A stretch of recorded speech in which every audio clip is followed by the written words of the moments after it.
Alright, today I'm talking about this game that I've been playing a lot lately called Sifu. And it's a third-person action game, beat 'em up, but it's different from your typical brawler. You can't just button mash. You can't even kind of button mash. You have to think strategically when you're going to attack, when you're going to parry a move versus block a move, when to dodge, how to position yourself in a fight, spacing, enemy arrangement, all of that matters in this game. And so far I've only played the first level, which is called the squats, and that's kind of why I'm doing this review. According to what I've read, there are only 5 levels total. I'm playing on the hardest difficulty, which is brutal, but every time I lose, I just restart the level myself because Sifu has this interesting mechanic where you age whenever you get knocked out. And from my understanding, whatever age you finish that level at, you stay at that age moving forward to the next level. So it becomes a badge of honor to complete the game at a younger age rather than constantly dying and finishing it old and battered. It's a game that really expects you to master it. The mechanics are already unforgiving, but on hard difficulty, there's basically no room for mistakes. A few hits and you're done, and that's just the type of game that I love.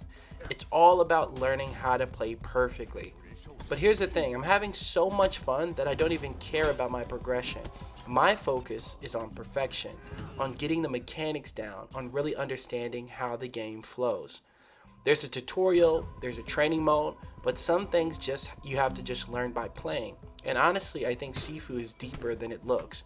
Watching gameplay online, you might think it's just another beat 'em up, press X for a light attack, triangle for your heavy strikes, but once you actually play, you realize how complex and deep the game is. The enemy AI reacts in a way that forces you to constantly adapt.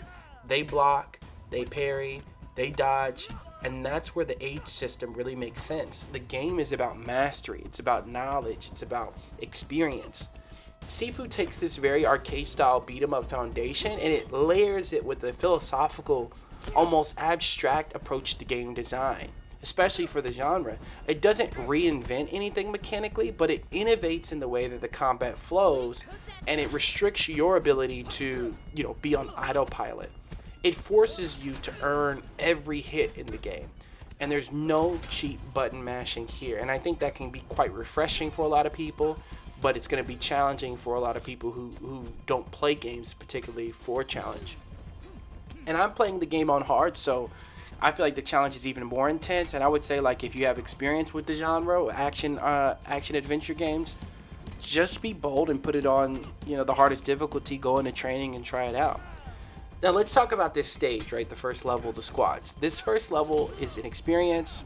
I think Sifu really encourages a different mindset when playing. You don't just focus on beating the game, you really focus on challenging yourself, and I realized quickly that this wasn't just a game where I could overwhelm the enemies. They actually fight back, and I had to go into training mode because I was getting beat so quickly and so badly in the game that I went back to the training mode at the main menu, and I spent a good 10-20 minutes just working on parrying, dodging, handling multiple enemies, handling basic enemies versus advanced enemies. And the training mode is amazing for this because you can actually set it up to handle different enemy types, different scenarios, and you could just drill the mechanics and get down how to really dodge and handle enemies. Right now I can get through this first level, the squats, without taking a knockout, at least up until the final boss, and that's where things get tricky. I'm assuming he's the final boss because once you beat him, he gets back up and then he gets into the health bar, and that's when I start to take L's because he does a ton of damage, he blocks way more, he has, more specific timing, to dodge attacks and things like that, and the fight can get overwhelming. So that's my current challenge right now, and I'm really just taking my time, learning the game mechanics, going back into the fight, trying to get all the way to the boss without losing.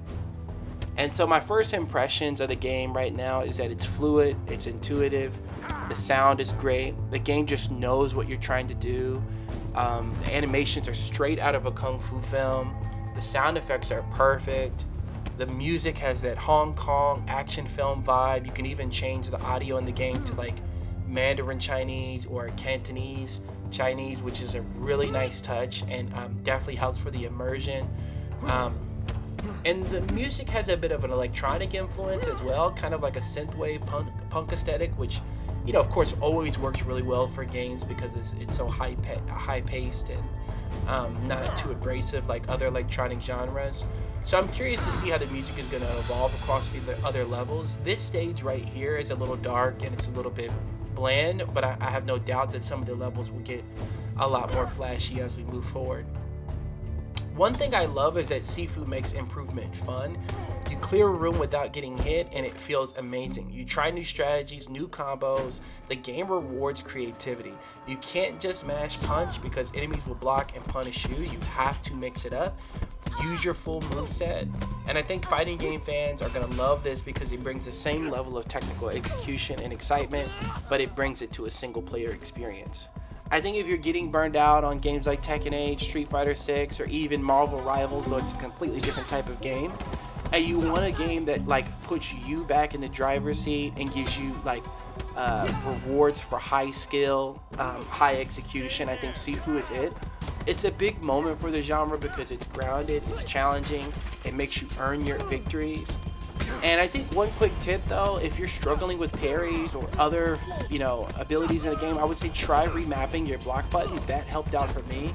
I used the Razer Wolverine, I think it's a V2 controller, and the left bumper felt flat and I just wasn't getting that reaction that I needed to really time my parries properly, so I switched it to a different button, one of the additional buttons on the controller, and it made a huge difference for gameplay.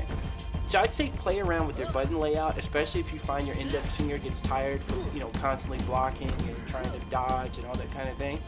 And for the throws, I mapped it to R3, which made, you know, if I ever want to throw a weapon, it made it more intuitive for me as well. And I think small changes like that can really help and keep you from getting fatigued. And I think focus on learning.